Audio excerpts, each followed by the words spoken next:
woman in the denim. Hello. Can I ask your name, please? Phyllis. Phyllis. Okay. So, another Phyllis. Did we have a Phyllis here before? Yeah. So, Phyllis, I want to thank you. And here's the reason that I have to thank you is you're a survivor. Okay? Now, over the course of your life, you would have had to make hard choices, done the tough things to survive, to get out of situations, to move into better situations, to do all of that. So you're the definition of somebody who swims versus sinks. Now, who'd you come here with? My son. Your son. What's your name? David. David. So you've been with her quite a while. 40 years. 40 years? Yeah, okay. So you watched your mom, Phyllis, survive? Yeah. Yeah. Can I ask you, Phyllis, a single mom throughout the course of your life? No, well, kinda, I guess, yeah. Like, I didn't do it by myself, but then I was by myself, I Okay. guess, So, no. So there's a level of independence in doing it by yourself. yes. Okay. So with that being said, I want to talk to you about tough choices that you've had to have made. Okay? And it feels like, and David, you might not know this because of, we get a lot of stuff not held, like our parents keep a lot of stuff away from us. But it feels like you've had multiple choices, A, B, and C, and every single one of them would have been a tough choice to make. That's Like- fair. Yeah, like every single one of them would have been a tough choice to make. I could move here, I could do this, I could do that, and it sucks, and every single one of them is bad. Now, the reason that I have to bring this up, because everybody here's got to know that we're judged in the world of spirit. Like, the world of spirit is vast and massive and as complicated as this natural world is. And what I've come to find is that in the world of spirit, there are some big spirits, the angels. And I've got particular opinions about angels and gods and goddesses and all that. But there's a funny way that they judge us. And I want to tell you, in the world of humans, every human falls into one of three groups of people. Remember a bell curve from school? Okay. So I want you to keep the bell curve in mind. Over here, group one is the worst group. There will always be a group of humans that are going to do the worst things possible. They're going to hurt, they're going to torture, they're going to do just really awful things. And as long as humanity's around, there's going to be a group of people that do that intentionally. Now at the top of the bell curve, you have most people. Up here, group two, pretty much everybody in this world is trying to do the damnedest that they can with what they got, and they never mean to hurt people. But somewhere along the way, they're going to make a choice or take an action that's going to cause pain or imbalance in the lives of other people. And then, on the other side of the bell curve, we have the people that just have the hearts of gold. They're trying to do the best that they can for everybody around them. They're really just leaning into healing and bringing peace. Okay, every one of your choices, when you had to make, out of three choices, whenever you had to make a choice, essentially what you were doing is you were trying to figure out what place you could go to, what decision that you had to make would bring the most peace to your people. Okay, but you're somebody, and I think a lot of people in this room can relate to this, you're somebody who had made choices, and just, I was talking about look at the windshield instead of the rear view. You're going to have made choices over the course of your life that would have caused problems or imbalance in the people that you would have loved. And I don't need you to beat yourself up on that because you're group three. All of your days, you're group three. At your lowest, darkest moment, you did the best you could with what you had, with a limited amount of experience, wisdom, and resources at your disposal. But you took your life and you took everything that you were doing so seriously that when the bad things happen, you're going to kick yourself in the pants and think that you're group one. And you're a survivor. And I have to really illustrate that to you. Now, David, what I need you to know is thank you for not abandoning her. Because apparently, I don't think that's in your blood, I don't think it's in your heart, but I would feel like Phyllis would have been abandoned by the people around her that she would have counted on and all of that. Thank you for not abandoning her. Now, you got to know that your mom is hurting, she got pain. And Phyllis, I don't know how you get rid of that pain. There's conventional therapy, there's spiritual people, like my husband who does Reiki, there's all sorts of things that you can do. But here's the funny thing. I need you to get near rivers, water, and covered bridges. You like covered bridges? I like the water. You like the water, okay. So where do you live? Top of a mountain.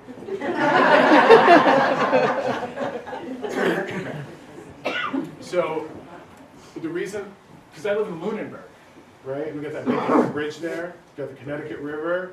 I'm like the 8th generation that's lived either in Dalton or Lunenburg, right? So I've got this love of the river. Not so much the ocean or the lakes, but I love the river. There's something about that river that I'm just, my heart is there. So the water is something that I need you to go to. Now, I want to say, I got to give it up to you for surviving as much as you have, because when you get to the water, I want you to get to a place where you're alone, and I want you to scream this stuff out of your heart. Because you're carrying it, almost like you deserve it and you don't. But I need you to get it out, and there's a way of releasing. There's a little trick that can be done by a lot of people, Phyllis, where you can go find like a quartz rock, a white rock, hold it up to your mouth, whisper, yell, scream, whisper your bullshit into that rock, and then ding it into the water. I have a big chunk of crystal in my car, and I talk to myself all the time. Well, we're going to combine those two. Okay. We're going to combine those two, and I need you to go out. I know. Yeah, go out and give your stuff. Because, I mean, what do we have for healing in this world? Conventional therapy, you know, I mean, that's not for everybody. It's not for everybody. So we got to find ways to go out and get this stuff out of us, because it just does feel like it's eating you up from the inside. Okay, you got a back door that needs fixing? Yeah, David? He's getting there. He's getting there? He is. All right. What's that, David? Let me finish the kitchen first. Okay. Well, fucking hey, man, winter's coming. So, just feels like a big old draft in the bottom, you know, that sort of thing. Yes. Like, just got air leakage going out the back door. You know this? Okay.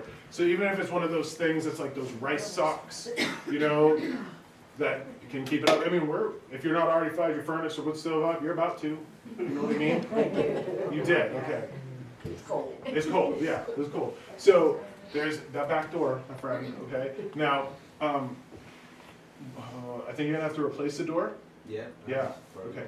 Do your mom a favor and apparently make sure that she's got a screen door. What? Nothing, no. Yeah. We were talking about the screen door. Yeah, so don't skimp.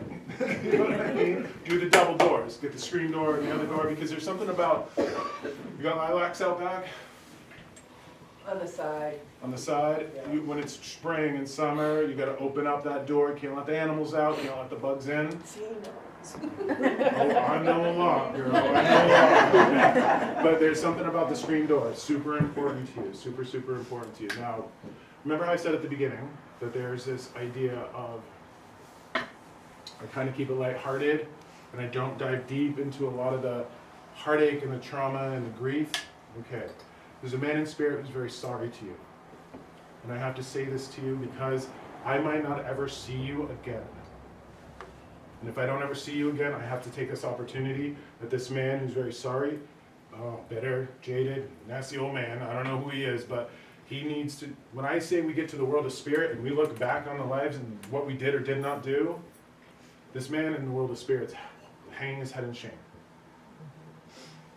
Okay? So I need you to know that, and he's very sorry, and he just wants the best for you because he wasn't able to give it to you while he was here. You got that? Okay.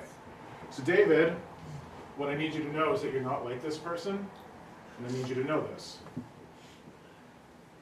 This is important for you to hear, that the way you strive not to be like this person, I don't know if this is a dad, grandfather, it doesn't matter, but whoever it is, the way that you're working in your life to not be like this person, I gotta applaud you and commend you.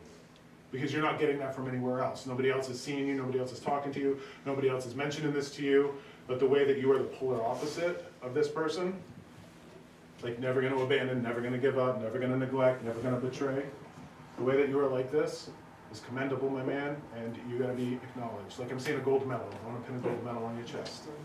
So truly super important for you to understand that, right? Now, okay. Apparently you need a motorcycle. Do you want a motorcycle? Yeah. I'm not allowed to ride it though. Why not? Because I said. If I park it at the house, she's gonna knock it over. What's that? If I park it at the house, she's gonna knock it over. Don't park it there. Don't park it there. But what I need you to know is that there's a little gear head inside of you. Do you know this? Little gear head, little motors, all that. You got to get that out of you. There's some play inside of you, and I really don't, like, I would not be telling him that he should get that if he was, I've told people the opposite. Like, get off the dirt bikes, get off the motorcycles, don't do that. This man needs something to reward himself for being such a good man. I get that. He'll be safe. Okay, they could have 4 wheels. We're gonna compromise, he's gonna get a trike. But he should have something, and, you know, wear your helmet, my man, you know, all of that, wear the leather, take care of yourself. But I do think, you know, what I know about him is he deserves to enjoy his life. Yes. Okay, Yes. so I don't want to be the asshole in your story, Phyllis. Okay? But I want you to know that that man deserves a bike. Can you write that now? It's on YouTube. It's gonna be there. So, the other thing too, I don't know if you do this stuff for a living, but what I need you to do is, when I used to landscape a long time ago, I used to landscape really hard. I used to wake up and I couldn't open up my hands.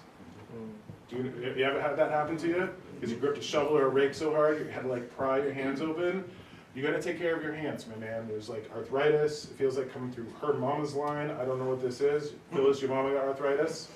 Me too. You too, okay. You could do that. Okay. What's your name again? David. David, can I ask you something? You getting cramps in your calves? No. Okay, so I want you to research potassium, because I'm getting the taste of bananas. Whenever I get the taste of bananas, it means that you got a potassium issue. Feet, like the arches of my feet. Okay, you get cramps in your body. Yes, okay. So that's going to be important. Eat a freaking banana. Eat a banana, okay? Or have your mama, once her kitchen's done, make her banana bread. I will. Okay? You make a banana bread, Phyllis? Yes. All right, awesome. The fucking fruit flies drive you crazy. Okay. Let the bananas rot in the basement. That's what I'm saying. Let them get old in the basement. But there's something about managing all of that, okay? You got a long life, David, in front of you. You're going to want to make sure you take care of yourself so you don't spend the last 30 years of your life with hands that are like this. Okay? Yeah. Super, super important. Thank the both of you.